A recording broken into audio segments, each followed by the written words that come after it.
Muy buenos días a todos, bienvenidos a un nuevo episodio de este podcast. El día de hoy les voy a presentar un título muy interesante que es Voces del Cuidado acompañando el sentir. Para ello me presento, mi nombre es Luz María Martínez Ramos, soy estudiante de licenciatura en Enfermería y Obstetricia de la Universidad Nacional Autónoma de México en su sistema de Universidad Abierta y Educación a Distancia de la SUAYEP FENO. Como les comentaba, pues hoy vamos a hablar sobre las voces del cuidado acompañando el sentir. ¿Por qué le di este título? Bueno, porque en este podcast hoy veremos el sufrimiento emocional en pacientes que están sufriendo enfermedad crónica o una enfermedad terminal. Y este título se lo damos porque hablaremos cómo enfermería acompaña a estos pacientes durante este proceso que es muy difícil para quien lo padece. Entonces, pues para empezar con este tema, pues yo quiero platicarles y decirles que es un sufrimiento emocional. Y pues el sufrimiento emocional es una experiencia compleja y subjetiva de malestar profundo, que no solamente es dolor físico, sino que va más allá, porque afecta la identidad y el sentido de la vida de quien lo padece. Entonces, para ello, ¿cuáles serían las razones de que la pérdida de la salud pueda llevar a la persona al sufrimiento emocional? Bueno, pues como se los comentaba, cuando una persona padece una enfermedad crónica o una enfermedad terminal, su pérdida de identidad y sentido de la vida se ve afectado.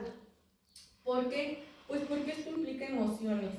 Entonces, están en juego las emociones del paciente, el miedo, la frustración, el desinterés, todo eso se ve afectado. ¿Por qué? Bueno, pues porque cuando nosotros somos personas altamente activas o somos personas sanas, pues tenemos una vida, ¿no? Trabajamos, somos independientes, nos desarrollamos laboral y físicamente. Cuando empieza a haber una enfermedad crónica o una enfermedad terminal, pues nuestra salud está afectada, nuestra salud física, pero con ello también empezamos a ser dependientes de alguien más.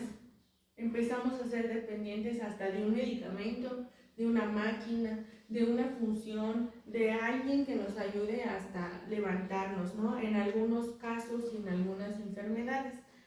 Entonces, es por esto que empezamos a perder nuestra identidad, nuestro sentido de la vida. ¿Por qué estamos aquí? ¿Por qué nos tocó a nosotros esta enfermedad? ¿Cuál es mi propósito? ¿Qué puedo hacer yo para ayudar a quien me cuida, no? Entonces, todas estas preguntas hacen que la autoestima de nuestro paciente se vea involucrado. Entonces, para que les quede un poco más claro, pues yo quisiera darles un ejemplo de alguna enfermedad crónica y una enfermedad terminal. Yo escogí la enfermedad de insuficiencia renal porque yo estuve mucho tiempo en diálisis y pude vivir muy cerca lo que los pacientes viven.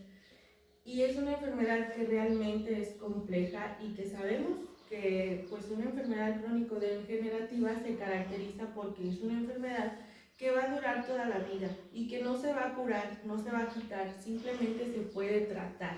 Se trata y se trata de establecer un límite de estabilidad, por así decirlo, con métodos farmacológicos o algunos otros métodos, como en estos casos podría ser la hemodiálisis.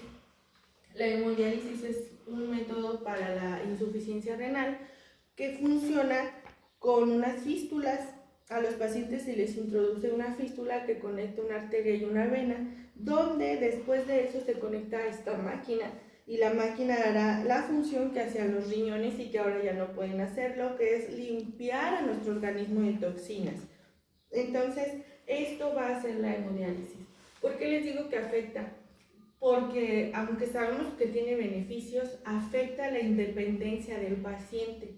Imaginemos que la insuficiencia renal le llega al hombre que trabajaba, que proveía a su familia. Sabemos que va a tener que hacer cambios porque ya no puede hacer tantos esfuerzos, porque le va a dar mucho sueño, se va a sentir muy cansado. Entonces es ahí donde sus actividades se ven afectadas y su identidad, su personalidad pues también está afectada porque ya no va a hacer lo mismo, entonces tiene que volver a, pues digamos que como que a volver a replantear su vida y hacer lo que pueda hacer dentro de lo que cabe de su enfermedad. Igual que si no funciona la hemodiálisis o no es candidato para hemodiálisis, pues se va a realizar una diálisis. La diálisis es lo mismo que la hemodiálisis. Tratamos de filtrar las toxinas, pero ahora por medio de un catéter que va a ser colocado por intervención quirúrgica en la cavidad abdominal. En la cavidad abdominal se mete un catéter que va hasta el peritoneo y ahí es donde la solución dializante va a entrar y se va a sacar la orina que no ha sido filtrada. Cuando los pacientes no hacen este procedimiento o no se toman el tiempo de realizarlo, ya sea en su casa, porque la diálisis se puede realizar en casa y es cuando ellos tienen que estar conectados a veces más de 12 horas a su máquina para que pueda hacer esa filtración de orina. Cuando ellos no realizan ese procedimiento puede llegar a haber consecuencias muy graves hasta la muerte. Entonces, pues sí cambia su rutina y sí cambia su vida y es por eso que a veces ellos empiezan a descuidarse mucho. Entonces, pues como enfermera, nuestro trabajo es a veces orientar al paciente para que ese sufrimiento emocional disminuya, o ese es el objetivo de que nosotros demos este tipo de tips a los pacientes y a los familiares. En este caso, con la enfermedad crónica, el primer tip que yo le daría sería fomentar el autocuidado. Como nosotros hemos visto, los profesionales de enfermería, hemos visto que los pacientes con enfermedad renal crónica a veces tienden a descuidarse mucho, que es completamente normal.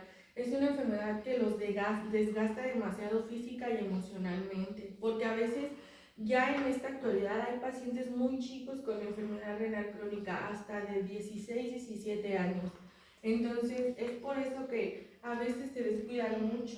Entonces nosotros fomentar el autocuidado y decirle a lo mejor, báñate, arréglate, mira qué guapo, lávate tu boca, ponte esta ropa, no sé, y que se vea al espejo, a lo mejor su autoestima eleva. Entonces yo creo que para nosotros que estamos normales o sin alguna patología, es importante, pues imaginemos para ellos, el sentirse autosuficientes, que pueden meterse a darse un baño, a lavarse sus dientes por ellos mismos, crea su dependencia y su autoestima pues eleva.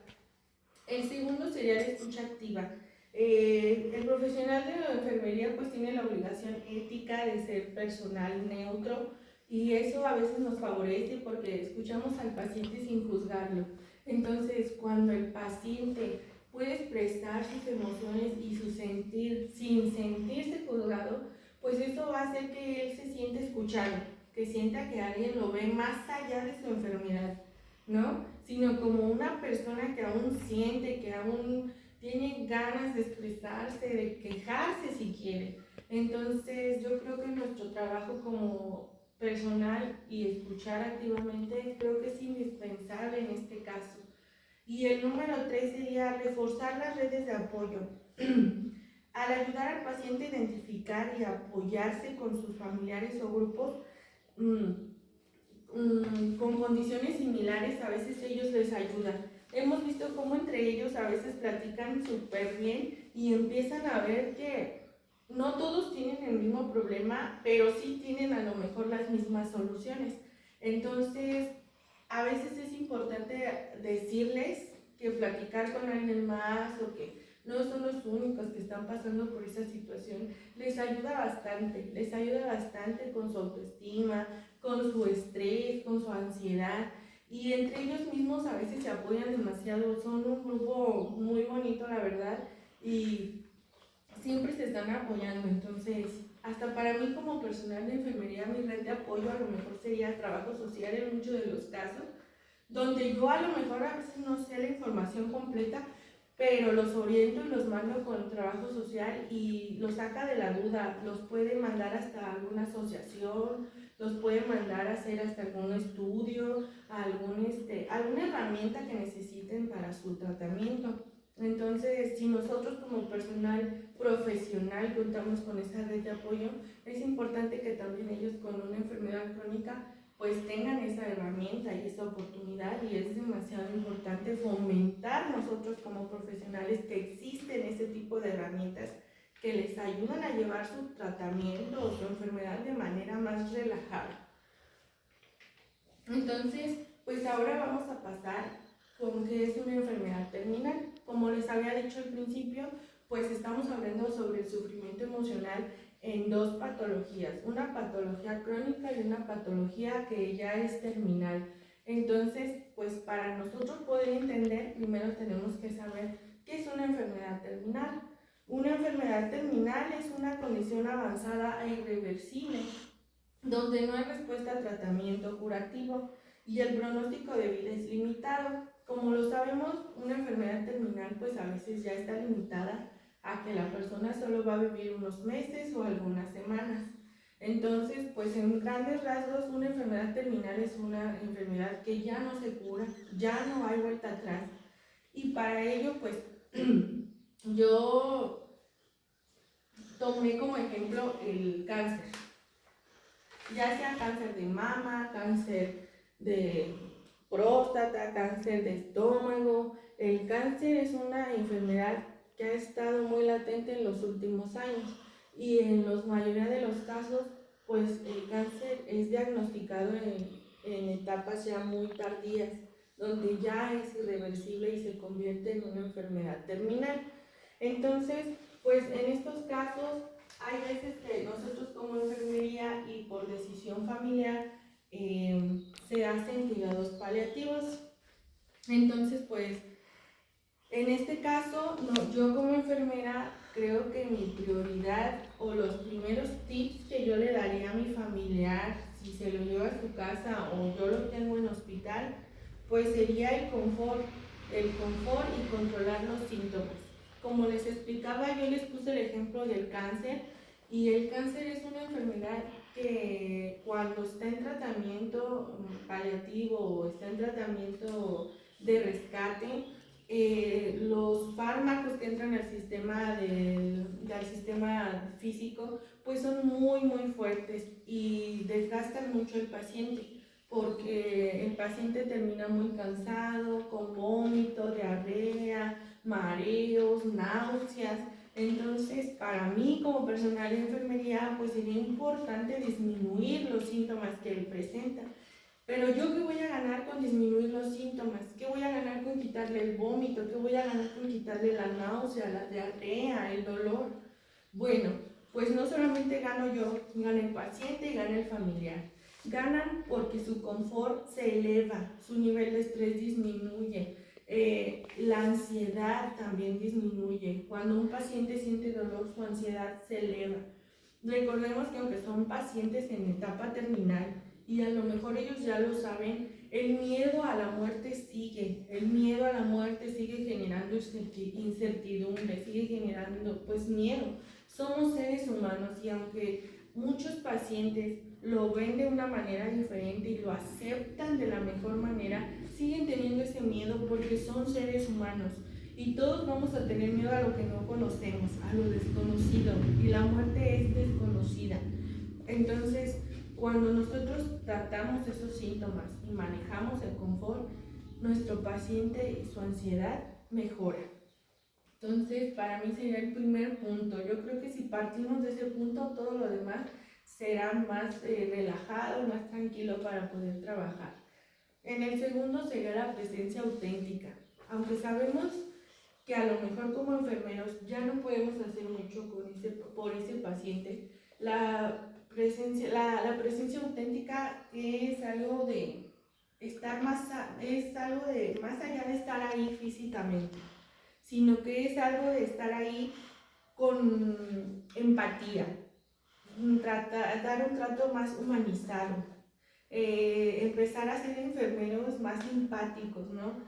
Que tratamos de hacer un vínculo y conectar con las emociones que está sintiendo mi paciente y su entorno, su familia, escuchar, tratar de ponernos en sus zapatos y tratar de entender lo que están viviendo. Entonces, yo creo que eso es, la presencia auténtica es algo que cambiaría nuestra historia como enfermeros y la está cambiando porque yo creo que ahora somos personal más empático que está más allá de cuidar, de checar signos. Estamos ahí para acompañar, para brindar una buena despedida, un buen morir. El tercero sería apoyar el entorno familiar.